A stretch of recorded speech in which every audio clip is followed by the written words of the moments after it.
Más de 170.000 delitos graves se reportaron en la ciudad de Nueva York el año pasado, según el último reporte del Departamento de Policía. Son las cifras más altas desde 2006, cuando las estadísticas comenzaron a ser públicas. Muchos residentes dicen que ya no se sienten seguros. En el tren venía a mi trabajo y pues nada, me quedé dormido porque venía cansado y cuando me desperté ya no tenía el bolso. Me le rompieron las pretinas del y pues... ¿Mis documentos se perdieron? Crímenes como los robos de autos y de propiedades, estrangulamientos y posesión de armas peligrosas han aumentado en más de un 20% en comparación al 2021. La violencia armada y crímenes en el tren han sido las prioridades a combatir por el gobierno local. 80 millones de dólares adicionales fueron inyectados al presupuesto para contratar a más fiscales e identificar qué ha llevado al incremento de casos criminales desestimados bajo las reformas en el sistema penal. Los delitos continuaron en aumento en este año, con un incremento del 4,1% en el mes de enero en comparación con el mismo periodo de tiempo del año pasado, esto según estadísticas del Departamento de Policía. So it's known as a zombie drug. It's also known as Tranq. It is a veterinary tranquilizer. So if it's being cut with other drugs, it's also a drug potentiator. So it increases the high of any other drug that it might be cut with. Users cut xylazine or Tranq with opioids like fentanyl to increase their high. But overdoses are more common when addicts use both drugs together. And because Tranq is not an opioid, Narcan doesn't work on it. The drug all around is absolutely terrifying. It also destroys the tissue at the injection site.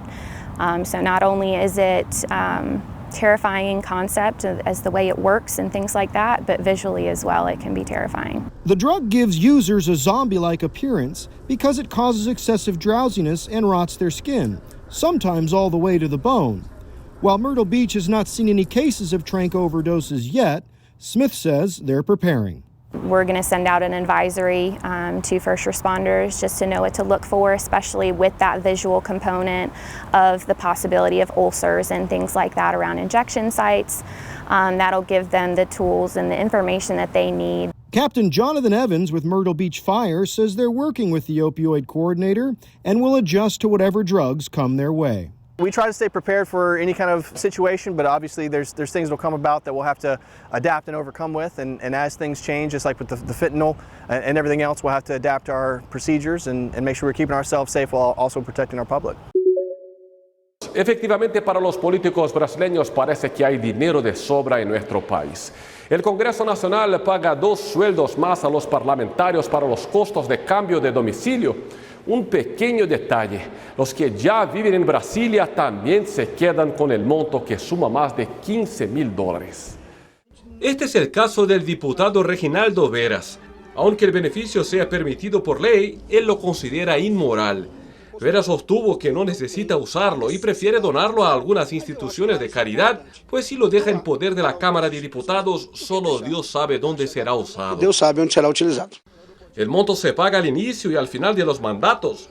Al total, son casi $8 millones de gastos para las arcas públicas. Y eso no incluye otros beneficios como la ayuda a la vivienda y los boletos aéreos que ellos también reciben.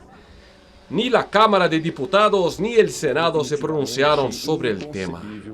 Realmente no hay cómo explicarlo para los millones de brasileños que diariamente no tienen lo que comer. Desde São Paulo, Brasil, Dan Sister para Tele Aruba.